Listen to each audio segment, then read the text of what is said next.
a presidential candidate, a deputy presidential candidate, in the name of Oparanya. Yeah. Because suddenly I think that they wanted to be their biggest bargaining chip. Yeah.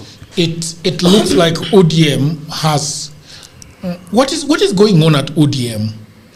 Why do you think that they can only be relevant if they front a deputy presidential candidate? I think politics is also expressed through positions. Yeah. But you can't run away from the fact that a political positioning is very, very important. And that's why when people go into a coalition, for instance, when you have cabinet secretaries, those cabinet secretaries represent something. When Raila Odinga joins government, you see him saying he wants to be the cabinet secretary of energy and all that, and these ministers. So the political arrangement ahead of 2027, there are two major players in reality, and that would be UDA and ODM. Remember, ANC is already a folded political party, and therefore it joined UDA. So the question that arises is, if we are going into a coalition, then we must share the positions and the power. Meaning, if UDA is presenting the presidential candidate, it is only fair that then ODM, which becomes the second most dominant coalition partner, presents the deputy. And so the burden ODM has is to then identify who is the right person to be deputy. Okay. And that person must be cross-cutting.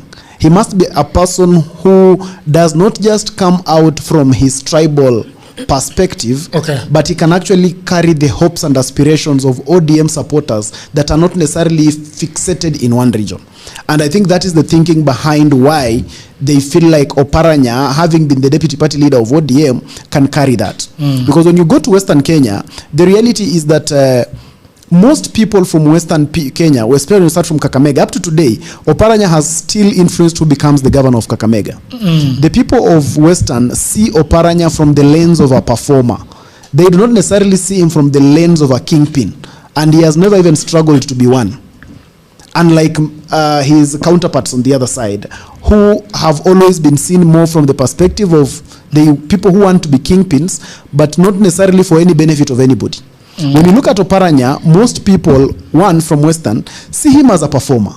When you go to Bungoma, someone would want to argue and tell you that why can't you perform like Oparanya performed in Kakamega? There is that. Two, the national perspective and appeal is that this gentleman is the one who birthed the Vision 2030. Then when he was Minister of Planning, there is something to sell about Oparanya. Three, he's not a very controversial figure that you can be able to peg a lot of animosity on. And therefore, he is someone who can actually be able to sell to the ODM strongholds, especially when those leaders of those strongholds back them up. When Joho backs the Oparanya candidature, it becomes strong in the coast region. When the other leaders from Luo Nyanza back Oparanya, it still can be able to sell. He is seen differently from the others.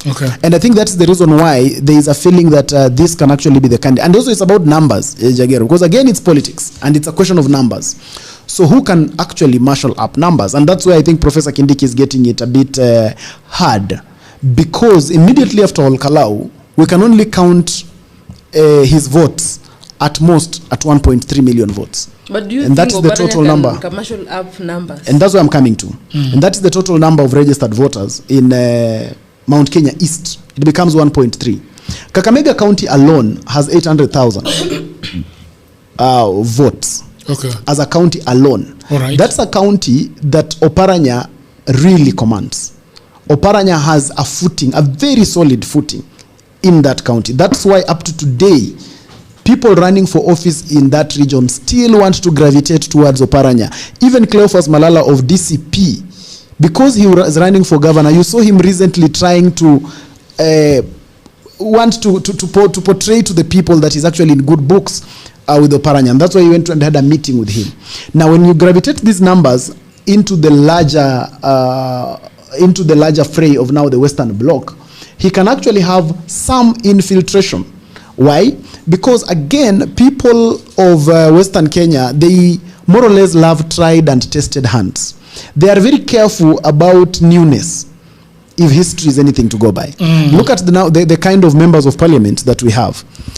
It is very few that are off the grain, like Didmas Baraza, for instance. But when you look at most of the members of parliament, most elected people in the Western region, they carry an image of preservation. And so Western responds better and more to people who are more preservative, people who are more contained. Youthful exuberance is something that does not really excite a lot in that belt. So you can be able to count his numbers in that regard, that he can actually have that wane and he can rein in like that.